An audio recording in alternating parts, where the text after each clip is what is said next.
ರಾಜ್ಯದಲ್ಲಿ ಶಿಕ್ಷಕರಿಂದ ಶೈಕ್ಷಣಿಕ ಸಾಮಾಜಿಕ ಸಮೀಕ್ಷೆ ಹಿನ್ನೆಲೆ ಸಮೀಕ್ಷೆಯಲ್ಲಿ ಭಾಗಿಯಾದ ಶಿಕ್ಷಕರಿಂದ ಪ್ರತಿಭಟನೆ. ಬೆಳಗಾವಿ ಜಿಲ್ಲಾಧಿಕಾರಿ ಕಚೇರಿ ಎದುರು ಗಣತಿದಾರರ ಶಿಕ್ಷಕರಿಂದ ಪ್ರತಿಭಟನೆಯನ್ನ ಕೈಗೊಳ್ಳಲಾಗ್ತಾ ಇದೆ. ವಿಶೇಷ ಚೇತನರು, ಕಾಯಿಲೆ ಇರೋರು ಮತ್ತು ಗರ್ಭಿಣಿಯರನ್ನ ಈ ಒಂದು ಸರ್ವೆಗೆ ಆಯ್ಕೆ ಮಾಡಲಾಗಿದೆ. ಕೈ ಸರಿಯಿಲ್ಲ, ಕಾಲು ಸರಿಯಿಲ್ಲ, ಹೀಗಿದ್ದಾಗ ಸರ್ವೆ ಹೇಗ್ ಮಾಡಬೇಕು ಅಂತ ಆಕ್ರೋಶ ಹೊರಹಾಕ್ತಿದ್ದಾರೆ.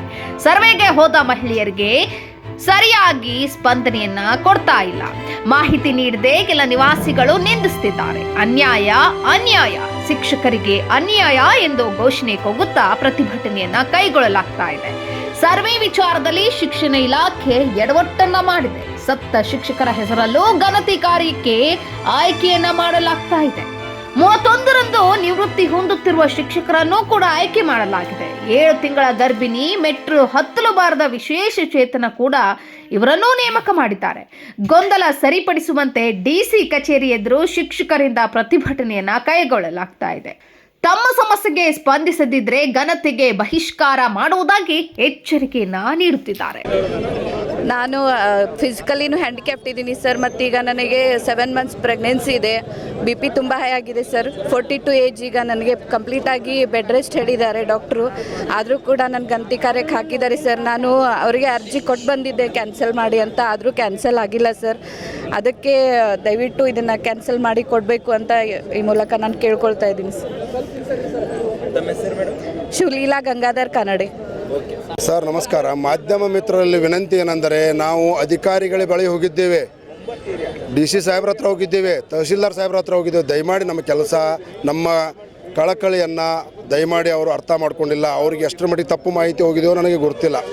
ನಮ್ಮ ಸಂಘಟನೆ ಒತ್ತಾಯ ಏನಂದರೆ, ಶಿಕ್ಷಕರು ಅವರು ಅಪಾರ್ಟ್ಮೆಂಟ್ಗಳನ್ನು ಹತ್ತಿ ಗಣತಿ ಮಾಡುವಂಥ ಪರಿಸ್ಥಿತಿಯಲ್ಲಿಲ್ಲ. ಅವರನ್ನು ಮಾತ್ರ ಬಿಡಂತ ಇದ್ದೀವಿ. ನಾವು ಸಾಮಾಜಿಕ ಶೈಕ್ಷಣಿಕ ಗಣತಿಯಲ್ಲಿ ನಾವು ಹೋದ ಸಲನೂ ಜಾತಿ ಗಣತಿಯನ್ನು ಮಾಡಿದ್ದೀವಿ, SC ಗಣತಿಯನ್ನು ಮಾಡಿದ್ದೀವಿ, ಇವಾಗೂ ಮಾಡ್ತಾಯಿದ್ದೀವಿ. ಸದೃಢವಾದಂಥವ್ರನ್ನ ಹಾಕ್ರಿ, ತೊಂದರೆ ಇರ್ತಕ್ಕಂಥವ್ರನ್ನ ಬಿಡ್ರಿ. BLO ಕೆಲಸ ಸರ್, ಮತದಾರರ ಪಟ್ಟಿ ಪರಿಷ್ಕರಣೆ ಎಟ್ ಎ ಟೈಮ್ 2 ಅದನ್ನು ಮಾಡಬೇಕು, ಇದನ್ನು ಮಾಡಬೇಕು. ಒಬ್ಬ ಶಿಕ್ಷಕನಾದವನು ಎಟ್ ಎ ಟೈಮ್ 2 ಕೆಲಸ.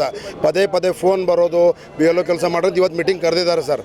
ಇಲ್ಲಿ ಈ ಕಡೆನ ಗಣತಿ ಮಾಡಿರಿ ಅಂತ ಹೇಳ್ತಾ ಇದ್ದಾರೆ. ಮತ್ತು 57-58 ವರ್ಷ ಆದವರು, ಭಾಳಷ್ಟು ಜನ BP, ಶುಗರ್, ನಡಿಲಿಕ್ಕಾಗಲ್ಲ, ಕೈಕಾಲು ನಡಗ್ತಾ ಇದ್ದಾವೆ. ಅಂಥ ಶಿಕ್ಷಕರಿಗೆ, ವಯಸ್ಸಾದ ಶಿಕ್ಷಕರನ್ನ ಬಿಡ್ರಿ, ಸದೃಢವಾದಂಥವ್ರು ತೆಗೆದುಕೊಳ್ರಿ. ಬೇರೆ ಇಲಾಖೆ ಇದ್ದಾವೆಲ್ಲ ಸರ್. ಕೇವಲ ಪದೇ ಶಿಕ್ಷಕರನ್ನು ನಮ್ಮಲ್ಲಿ ಸಿಕ್ಕಾಪಟ್ಟೆ ನಮ್ಮ ಕೆಲಸಗಳಿದ್ದಾವೆ. LBA ಮಾಡ್ತಾಯಿದ್ದೀವಿ, ಮತ್ತೊಂದು ಕೆಲಸ ಮಾಡೋದು, ಭಯಂಕರ ಅಷ್ಟೆಲ್ಲ ಕೆಲಸ ಇದ್ರು. ಬಿಸಿ ಊಟ, ಬಾಳೆಹಣ್ಣು, ಚಕ್ಕೆ ಕೊಟ್ಟು 4 ದಿನ ರಜೆ ಇದೆ. ಮಕ್ಕಳ ಜೊತೆಗೆ, ತಂದೆ ತಾಯಿ ಜೊತೆಗೆ ಹೋಗಬೇಕಾದಂಥ ಮಹಿಳೆಯರ ಶಿಕ್ಷಕರನ್ನು ನೀವು ಮತ್ತೆ ಗಣತಿಗೆ ತೆಗೆದುಕೊಳ್ತಾ ಇದ್ರಿ. ನಮ್ದು ಅಭ್ಯಂತರ ಇಲ್ಲ, ತೆಗೆದುಕೊಡ್ರಿ. ಸರ್ಕಾರಕ್ಕೆ ನಾವು ಗೌರವ ಕೊಡ್ತೀವಿ, ನಾವು ಸರ್ಕಾರಿ ನೌಕರು ಮಾಡ್ತೀವಿ. ಬಟ್ BLO ಕೆಲಸವನ್ನು ಬಿಡಿಸ್ರಿ. ಎಟ್ ಎ ಟೈಮ್ 2 ಕೆಲಸ ಬೇಡ. ಇಲ್ಲ ಗಣತಿದಾರನಾಗಿ ಇವ್ರು ಬಿಡಿಸ್ರಿ, BLO ಕೆಲಸವನ್ನು ಹಚ್ಚಿರಿ. 2ರಲ್ಲಿ 1 ಮಾಡಿರಿ. ಮತ್ತು ನೋಡಿರಿ ಎಷ್ಟು ಜನ ಇದ್ದಾರೆ, PH ಇದ್ದಾರೆ, ಹಲವಾರು ಕ್ಯಾನ್ಸರ್ ಪೇಷಂಟು, ಹಲವಾರು ಗರ್ಭಿಣಿ ಮಹಿಳೆಯರಿದ್ದಾರೆ. ಅವ್ರ ಮಹಿಳೆಯರು ಗರ್ಭಿಣಿ ಆದಂಥವ್ರು ಅಪಾರ್ಟ್ಮೆಂಟ್ ಹತ್ತಲಿಕ್ಕೆ ಅನಾಹುತ ಆಗಿ ಏನಾರು ಗರ್ಭಪಾತ ಆದರೆ ಯಾರು ಜವಾಬ್ದಾರಿ? ದಯಮಾಡಿ ಮಾನ್ಯ DC ಸಾಹೇಬರು ಇದನ್ನು ಗಮನಿಸಬೇಕು ಅಂತ ಶಿಕ್ಷಕರಿಗೆ ಹಾಕಬೇಕು. ಬೇರೆ ಇಲಾಖೆ ಇದ್ದಾರೆ, ದಯಮಾಡಿ ಮಾಡಬೇಕು ಅಂತ. ಮತ್ತು ಅಲಾಟ್ಮೆಂಟ್ ಒಬ್ಬೊಬ್ರಿಗೆ 7 8 ಅಲಾಟ್ಮೆಂಟ್ ಆಗಿದ್ದಾವೆ ಸರ್. ದಯಮಾಡಿ ನಮ್ಮ ವಿನಂತಿ ಏನಂದರೆ, ಸಂಘಟನೆ ವಿನಂತಿ, ಬೀದಿಗೆ ಇಳಿಸಬೇಡಿ. ಪದೇ ನಮ್ಮನ್ನು ಬಾಯ್ಕಾಟ್ ಮಾಡುವಂಥ ಅನಿವಾರ್ಯತೆಗೆ ತಂದು ಇಡಬೇಡಿ. ಯಾಕಂದರೆ ಅವರ ರಕ್ಷಣೆ ಮಾಡಬೇಕಾದ್ರೆ ಸಂಘಟನೆ ಜವಾಬ್ದಾರಿ. ದಯಮಾಡಿ ಅದನ್ನು ಮಾಡಬೇಡಿ ಅಂತ ತಮ್ಮಲ್ಲಿ ವಿನಂತಿಸ್ಕೊಳ್ತಾ ಇದ್ದೀನಿ. ಮಾಧ್ಯಮ ಮಿತ್ರರಲ್ಲಿ ವಿನಂತಿ ಮಾಡ್ತಾ ಇದ್ದೀನಿ.